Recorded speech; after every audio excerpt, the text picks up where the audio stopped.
Hello viewers, আসসালামু আলাইকুম। আমি আজকে আপনাদেরকে দেখাবো নোকিয়া একটি বাটন স্মার্টফোনের রিভিউ। তো সবাই আপনারা আমার হাতে দেখতে পাচ্ছেন একটি নোকিয়া মোবাইল। এটা অনেক পুরনো মডেল, কিন্তু এটা অনেক ভালো মানের একটি ফিচার ফোন। যারা এটা সম্পর্কে জানেন তারা তো জানেন, আর যারা না জানেন তাদের জন্য আজকে আমি এই ভিডিওটা বানালাম। সবাই মনোযোগ দিয়ে আমার ভিডিওটা দেখবেন। আমি আজকে ভিডিওতে দেখাবো আসলে এই মোবাইলটা সম্পর্কে আপনাদেরকে ধারণা দেব যে এই মোবাইলটা কেমন বা এই মোবাইলটার ভিতরে কি কি অপশন আছে। তা চলুন ভিডিওটা শুরু করি। দেখেন এই মোবাইলটা ফিজিক্যাল অপারেশন, সাইটের দিকে আছে ভলিউম বাটন উপরে এবং নিচে, আর মাঝখানেরটা হচ্ছে ভয়েস সার্চ বাটন, এবং পিছনে আছে 5 মেগাপিক্সেলের ক্যামেরা সাথে এলইডি ফ্ল্যাশ, এবং এই সাইডে আছে memory card slot, micro SD card এবং মাইক্রো ইউএসবি চার্জিং পোর্ট, এবং নিচের দিকে আছে নোকিয়া চিকন পিনের চার্জিং পোর্ট, এবং উপরের দিকে আছে পাওয়ার বাটন এবং 3.5 অডিও জ্যাক হেডফোন, এবং সামনের দিকে উপরে ফ্রন্টে আছে ক্যামেরা এবং সাথে আছে একটি সেন্সর। এই হচ্ছে নোকিয়ার ফিজিক্যাল অপারেশন, এবং এর বাটনগুলো দেখতে পাচ্ছেন। এই যে এখানে আছে আলাদা করে হোম বাটন, ক্যালেন্ডার বাটন, আর আছে কন্ট্যাক্ট বাটন, মেসেজ বাটন। তো চলুন এখন ভিতরে যাওয়া যাক, কী কী আছে দেখাবো আপনাদেরকে। ভিতরের দিকে আসলে প্রথমেই দেখাচ্ছি মেনুর ভিতরে কী কী আছে দেখেন। প্রথমে আছে মিডিয়ার ভিতরে আছে এই অপশনগুলো, আপনারা সবাই দেখতে পারতেছেন, আমার আর বলার প্রয়োজন নাই। তারপরে ব্যাকে আসলাম, ব্যাকে এসে অফিসের ভিতরে আছে এই অপশনগুলো। এটার ভিতরে জিপ ফাইল সাপোর্ট করবে এই যে, এবং এটার ভিতরে আরেকটা জিনিস আছে, সেটা হচ্ছে এই যে মাল্টি স্ক্যানার, অর্থাৎ এটার মাধ্যমে আপনি যে কোনো কিউআর কোড স্ক্যান করতে পারবেন, কিউআর কোড স্ক্যান করা যাবে, এটা একটা ভালো বিষয়। তারপরে ব্যাকে আসলাম, অ্যাপ্লিকেশনের ভিতরে আছে অনেক ফাংশন আছে এখানে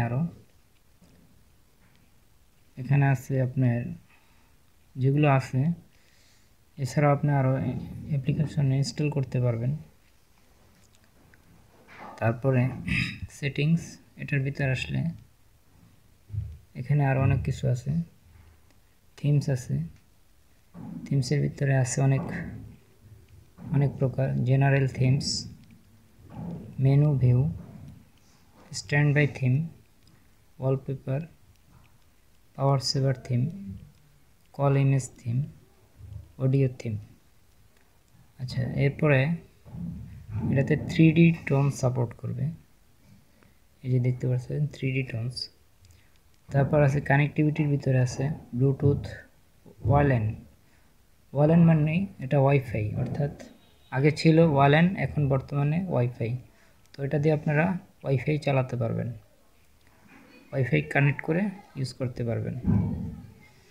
আচ্ছা, তারপর আমরা ব্যাকে আসলাম, এখানে দেখেন এই মোবাইলটা সম্পর্কে, এটা কি ভার্সনের, কি অপারেটিং সিস্টেম সেটা আপনাদেরকে দেখাচ্ছি। এটা হচ্ছে Nokia S60 third edition Symbian, এবং এটার জাভা সফটওয়্যারও সাপোর্ট করবে, সিম্বিয়ান এবং জাভা দুটোই সাপোর্ট করবে। তারপরে এটার ক্যামেরা দেখাবো, ক্যামেরা কেমন। ক্যামেরাটা দেখেন অনেক ক্লিয়ার আছে, ক্যামেরা স্পষ্ট।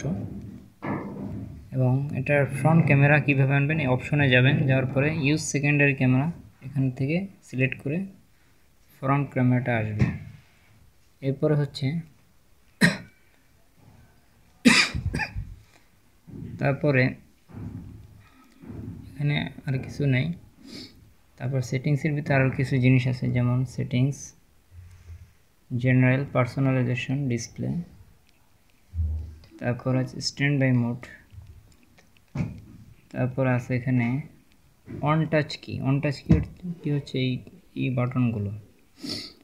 আচ্ছা, তারপর আছে এখানে অপটিক্যাল নেভিগেশন কি মানে হচ্ছে আপনার এটা অন করলে আপনি টাচের মতন কাজ করতে পারবেন। আপনাদেরকে দেখায়, যেমন এখানে মেনুতে গেলাম, যার পর বাটন প্রেস করতে হবে না, এভাবে টাচ করলেই হবে, উপরে নিচে ডানে বামে। এই 4-ওয়ে নেভিগেশন টাচ কাজ করবে, শুধু মাঝখানে টাচে হবে না, 4-ওয়ে উপরে নিচে। এটা হচ্ছে এটার কাজ। এভাবে আপনি টাচ করে উপরে নিচে যেতে পারবেন।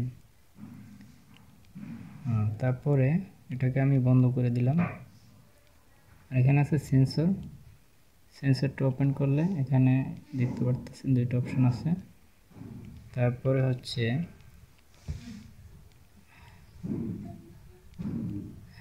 তারপর আপনার নোটিফিকেশন লাইট আছে, স্ট্যান্ড বাই লাইট, তারপর নোটিফিকেশন লাইট। এটা মেসেজ কিংবা কল আসলে নোটিফিকেশন দিবে, সেটা হচ্ছে নোটিফিকেশন লাইটটা এখানে জ্বলবে 4-ওয়ে নেভিগেশনের ভিতরে।